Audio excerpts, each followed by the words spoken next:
In this video, I'm going to read the two most famous passages from the most famous speech of the Black American abolitionist leader, Frederick Douglass. Frederick Douglass, pictured here, was the leading black abolitionist in the 1800s. He was also the most photographed man of his time, at least in the United States, with 160 photographs. This is a picture of Frederick Douglass in about 1850. He would have been about 32. He was born in 1818. The speech I'm going to quote from was given in August of 1857, so he would have looked a little bit older, maybe a few more gray hairs. I'm going to give a little bit of context before I read these passages from his famous speech. This is a speech that he gave to a group of mostly farmers in Canandaigua, New York. It's a little bit south of Rochester. This is upstate New York. In the 1850s, 1840s, 1800s, upstate New York was a very happening area with lots of technology being developed there. It was a hotbed of strange people and political activism. It's where spiritualism started in 1848 in Hydesville, outside of Rochester. The spiritualists were very involved in the women's suffrage movement and many of the progressive political causes and religious causes of the time period. Canandaigua is where Susan B. Anthony tried to vote in 1871 and was tried for trying to vote. Upstate New York was a hotbed of women's suffrage.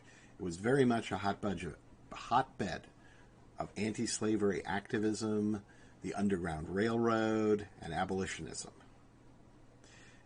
Frederick Douglass lived in Rochester for many years. The speech was given on August 3rd, 1857, and it was titled West India Emancipation. It was ostensibly a speech to celebrate the abolition of slavery in the British West Indies on the 1st of August in 1834, 23 years before. In fact, it was a call to arms to black slaves in the United States to revolt, to violently revolt against the slave owners and force the country to abolish slavery.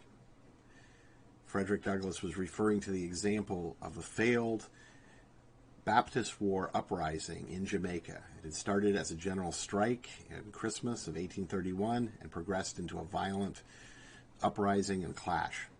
And it's often credited with contributing to the British government's decision to abolish slavery in the West Indies in Jamaica in 1834. He's citing the example of this uprising and urging the black slaves, his fellow black people, to fight, to rise up.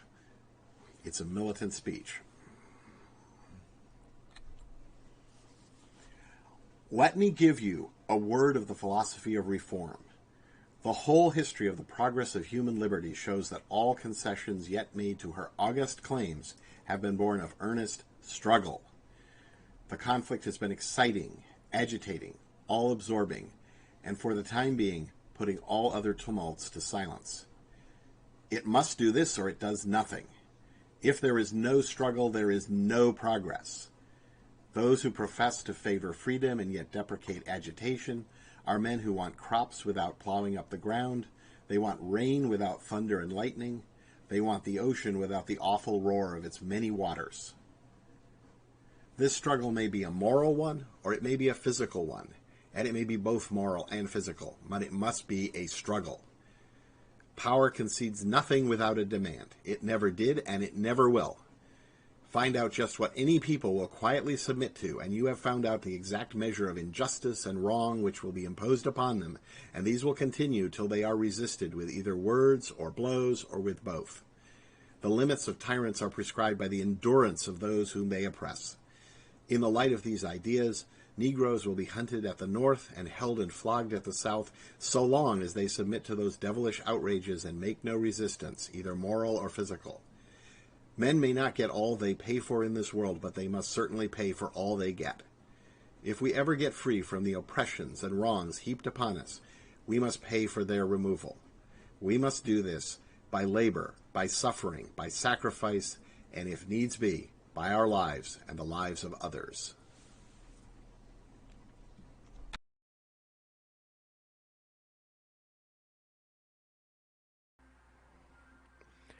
This concludes this video presentation. If you like this video, please click like.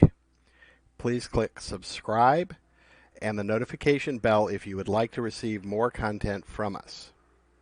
You can avoid internet censorship by subscribing directly to our RSS news feed. Please consider sharing the link by email and on your website or blog, in addition to liking, upvoting, or sharing on increasingly censored, advertising beholden, big company social media. We have encountered such censorship. Mathematical software is developing algorithms and software to automate data analysis, reducing the risks of costly errors and increasing the predictive power of the results. You can support our work financially by subscribing on our Patreon page, https://www.patreon.com/mathsoft, or scanning the QR code in the lower right corner.